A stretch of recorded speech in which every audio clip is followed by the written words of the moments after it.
Di awal film, kita kembali diperkenalkan dengan Frank Martin. Ia sedang bersiap dengan mobil barunya untuk menjalankan sebuah misi. Namun seorang cewek tiba-tiba datang meminta bantuannya untuk mengganti ban. Karena tidak ingin terlambat, Frank menolak. Tetapi cewek itu tiba-tiba menodongkan pistol dan memaksa Frank keluar dari mobilnya. Setelah Frank turun, 4 pria muncul dan mencoba membawa kabur mobilnya. Untung saja mereka gagal menyalakan mobilnya karena sistem keamanan mobil itu berbasis kode, dan Frank menolak memberikan kodenya.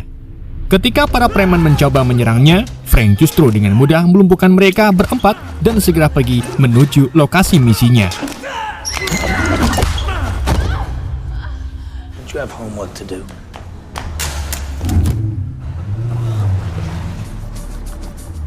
Ternyata misi Frank kali ini hanya jadi ojol menjemput bocah bernama Jack yang baru pulang sekolah. Jack sudah langganan sehingga ia sudah terbiasa dengan aturan ketat Frank selama di mobil tersebut. Jack terlihat menikmati perjalanan, apalagi Frank sering memberi permainan tebak-tebakan yang disukai oleh Jack. Setibanya di rumah, terungkap bahwa Jack adalah putra seorang pejabat penting bernama Jefferson. Kehidupan mereka selalu dalam pengawalan ketat, namun suasana rumah sedang tidak harmonis karena Jefferson dan istrinya yang bernama Audrey sedang reyang tukaran. Frank sengaja menurunkan Jack agak jauh agar anak itu tidak menyaksikan konflik orang tuanya. Tak lama Audrey kemudian mengucapkan terima kasih kepada Frank karena telah pengertiannya. Ia juga mengungkapkan bahwa selama Jefferson sibuk dan sering pergi, sosok Frank terasa menggantikan peran ayah bagi Jack. Audrey lalu meminta Frank kembali besok untuk membantu mengantar Jack ke klinik dokter gigi, dan Frank pun menyetujuinya.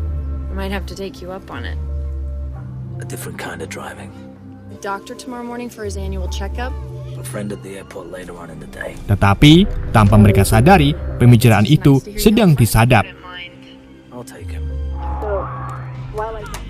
Scene kemudian beralih ke markas kelompok kriminal yang dipimpin oleh Gianni. Setelah selesai main pedang-pedangan, ia menemui anak buahnya, termasuk seorang perempuan bernama Lola. Mereka tengah melakukan transaksi virus berbahaya beserta cairan penawarnya. Di malamnya, Audrey yang sedang mabuk mendatangi rumah Frank dan mencoba mendekatinya. Namun Frank menolak dan tetap menjaga batas profesionalnya. Ia menghormati Audrey sebagai bosnya dan mengantarkannya keluar ke mobilnya untuk pulang.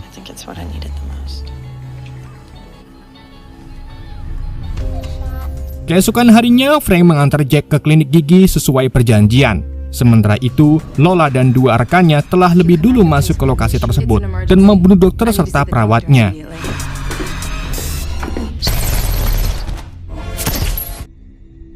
Ketika Frank dan Jack sampai di ruang pemeriksaan, ia mulai merasa ada yang tidak beres ketika dokter dan perawatnya mengatakan bahwa tenaga medis langganan Jack sedang sakit. Kecurigaannya semakin kuat karena sikap keduanya tidak mencerminkan perilaku tenaga kesehatan. Saat sedang mengamati situasi, konsentrasi Frank sempat terpecah ketika ia menerima kabar bahwa sahabatnya yaitu Inspektur Tarconi baru saja mendarat dan sedang menuju ke rumahnya untuk liburan. Namun sesaat kemudian, Frank melihat darah mengalir dari balik pintu ruangan lain. Ia pun langsung menerobos masuk dan mendapati Jack hampir disuntik cairan virus mematikan. Tanpa ragu, Frank pun menyerang para pelaku dan segera menyuruh Jack melarikan diri melalui ventilasi udara.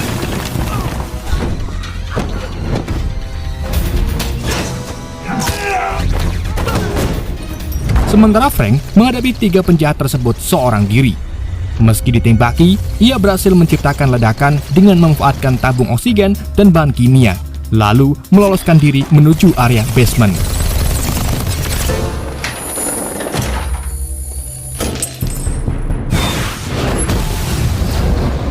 Tapi, tanpa mereka sadari, sebuah bom telah dipasang di bagian bawah mobilnya. Saat keluar dari rumah sakit, Frank kembali diserang. Untungnya mobil anti peluru miliknya berhasil melindungi mereka. Lola melapor kepada Gianni dan mereka memutuskan menjalankan plan B. Sedangkan 2 polisi yang mendekat justru tewas di tangan Lola. Sementara itu di rumah, Audrey dan Jefferson tengah menyiapkan pesta ulang tahun kejutan untuk Jack. Ketika Frank tiba di gerbang, ia terhenti setelah melihat titik laser sniper mengarah tepat ke kepala Jack. Gianni kemudian menghubungi Frank dan mengungkapkan bahwa sniper itu berkaliber tinggi. Meski mobil itu anti peluru, tembakan itu tetap akan menembus. Setelah melihat situasi tidak memungkinkan, Frank terpaksa mengikuti semua perintah Gianni. Lola juga kembali muncul dan masuk ke dalam mobil Frank. Di dalam, Lola juga menodongkan pistol ke mereka berdua. Karena tidak ada celah kabur, Frank akhirnya memacu kendaraannya menghindari kejaran polisi. Dan aksi kejar-kejaran pun terjadi.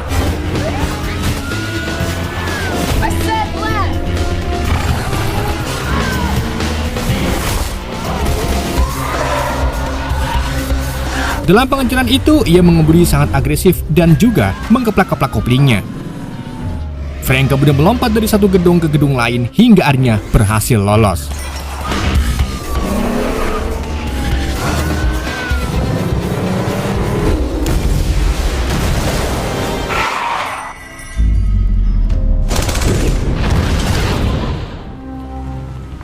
Di sisi lain, Audrey kembali bersitegang dengan suaminya karena kesalahannya merekrut Frank sebagai sopir.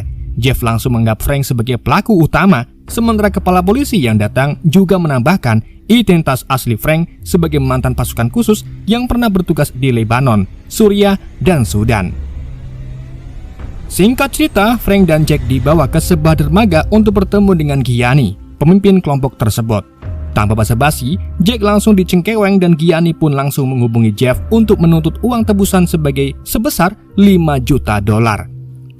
Uang itu harus diletakkan di sebuah taman tepi pantai. Jika dalam waktu 2 jam permintaan tidak dipenuhi, mereka akan mulai mengirim potongan tubuh Jack. You have a deal. There will be a blue Chrysler parked on the sand. Mommy! Guarantee do I have that you won't harm my son. Now. Sementara itu, Frank dipaksa pergi. Tapi saat hendak masuk ke mobilnya, ia melihat pantulan dari genangan air. Frank menyadari ada bom terpasang.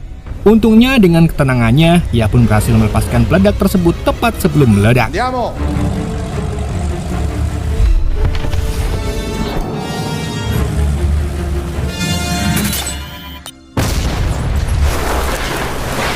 Setelah lepas dari ledakan itu, Frank mencoba menjelaskan kepada Jeff bahwa dirinya bukan pelaku penculikan. Namun Jeff justru meluapkan kemarahannya.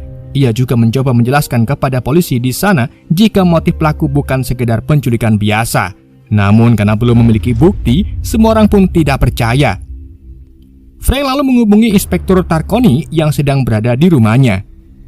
Ketika Tarconi santai memasak, polisi tiba-tiba datang dan menyergapnya. Dalam kondisi terdesak, Frank lalu menghubungi Audrey dan mintanya berpura-pura menelepon orang lain agar pembicaraan mereka tidak terlacak. Frank meyakinkannya bahwa ia tidak bersalah dan berjanji akan menyelamatkan Jack, sambil menegaskan bahwa ada keanehan dari penculikan ini. Frank, don't hang up because they were fake. They were trying to give Jack a shot. Sementara itu di kantor polisi, Tarconi diinterogasi. Identitasnya sebagai polisi sekaligus teman Frank hampir terbongkar.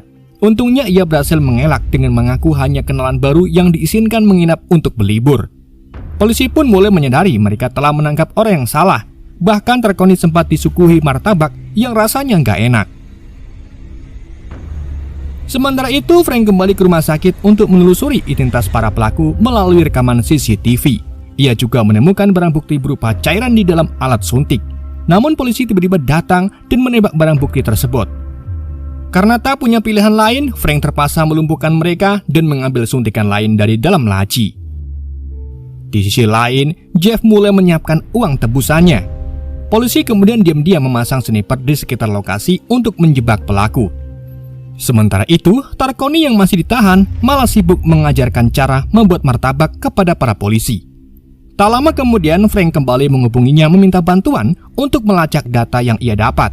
Dengan santai, Tarconi membantu Frank menggunakan komputer kantor polisi untuk melacak identitas pelaku. Dan terungkaplah bahwa pelaku di klinik adalah seorang ahli biologi asal Rusia, mantan pengembang senjata biologis di sebuah laboratorium Siberia. Begitu lokasi persembunyian diketahui, Frank langsung bergerak. Namun sesampai di sana, targetnya sudah kabur.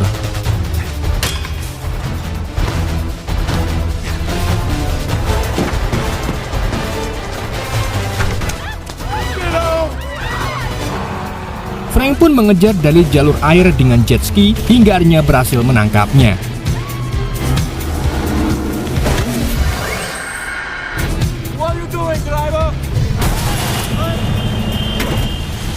Frank kemudian memaksanya untuk bicara.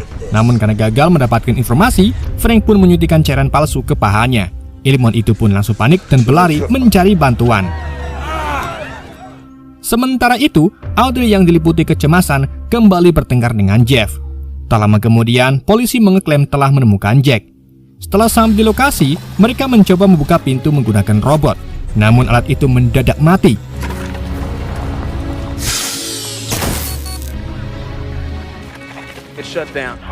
Karena tak sabar menunggu, Audrey pun berlari dan membuka pintu sendiri. Akan tetapi Jack terlihat baik-baik saja dan polisi tidak menemukan bom apapun di lokasi tersebut. Kita kembali ke Frank. Ia mengikuti ilmuwan Rusia itu hingga ke markas mafia. Di sana ia melihat beberapa orang menjadi korban uji coba virus dan mengalami kondisi mengenaskan. Tetapi tiba-tiba Frank ketahuan dan dihajar oleh anak buah mafia tersebut. Untungnya ia berhasil melawan dengan memanfaatkan lingkungan sekitarnya.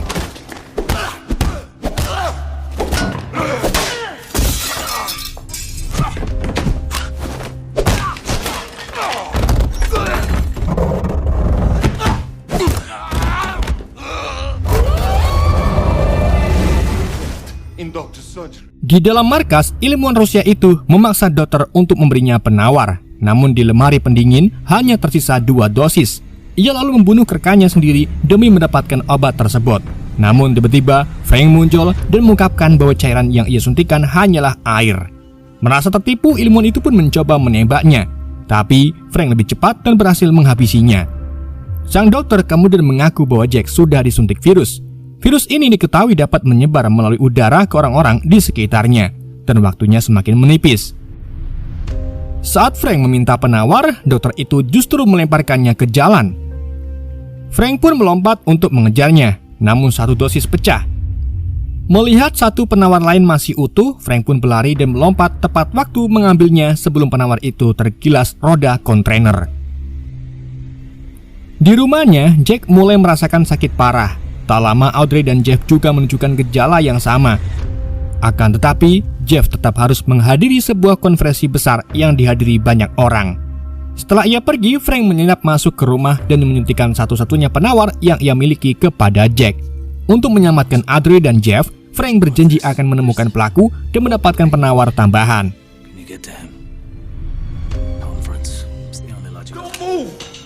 Saat hendak pergi, polisi yang berjaga di rumah Audrey mencoba menangkap Frank. Dengan cepat ia pun melumpuhkan mereka dan melarikan diri.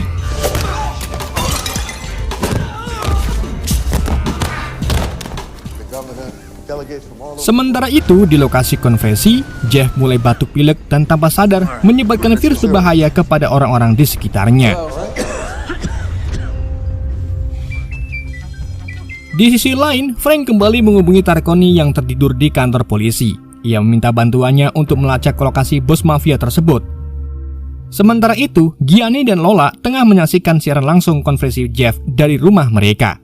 Mereka berniat menjual penawar dengan harga sangat tinggi, meraup keuntungan miliaran dolar. Demi keamanan, Gianni pun menyuntikkan sel penawar ke dalam tubuhnya sendiri untuk menyimpannya. Di sisi lain, Frank mulai bergerak dengan membajak sebuah taksi, lengkap dengan sopirnya, untuk menyerbu markas mereka. Begitu sampai, mobil taksi itu langsung dihujani tembakan dan hancur. Untungnya Frank berhasil masuk melalui saluran udara. Sesampai di dalam, ia kembali menghadapi anak buah Gianni, dan pertarungan pun tak dapat dihindarkan.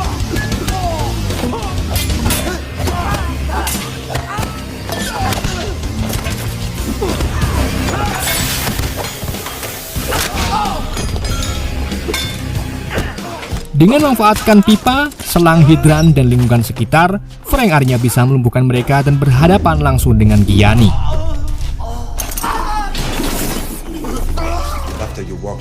Tetapi ia tak bisa menembak sembarangan karena satu-satunya penawar kini berada di dalam tubuh Gianni. Lola kemudian muncul dengan 2 senjata otomatis dan pertarungan pun tak dapat dihindarkan.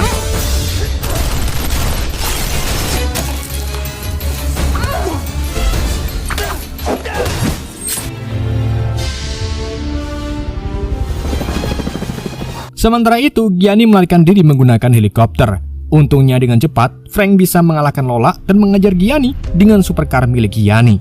Hingga akhirnya tiba di sebuah bandara. Di sana Gianni bersiap kabur ke Kolombia menggunakan jet pribadinya. Untung saja Frank berhasil mengejar dan menyusup masuk ke dalamnya.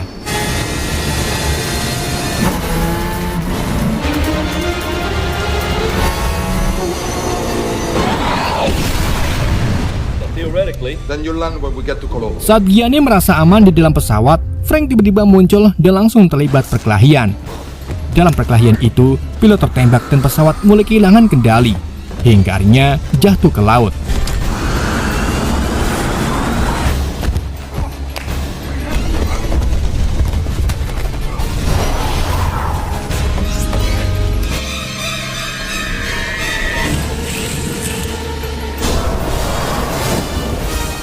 Untungnya, Frank berhasil menangkap Gianni.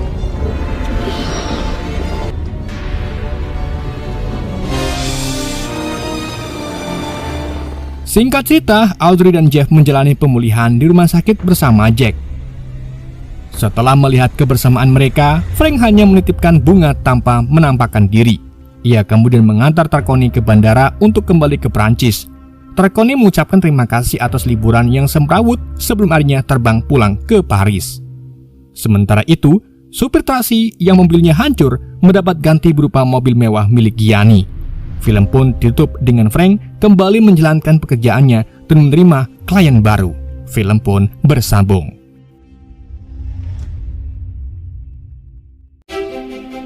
Oke guys, itulah alur cerita film The Transporter 2. Semoga kalian terhibur dengan alur cerita yang saya bawakan. Mohon maaf jika ada kesalahan dalam penyampaiannya ataupun penyebutan nama. Sekian dari Yende, sampai jumpa di video berikutnya.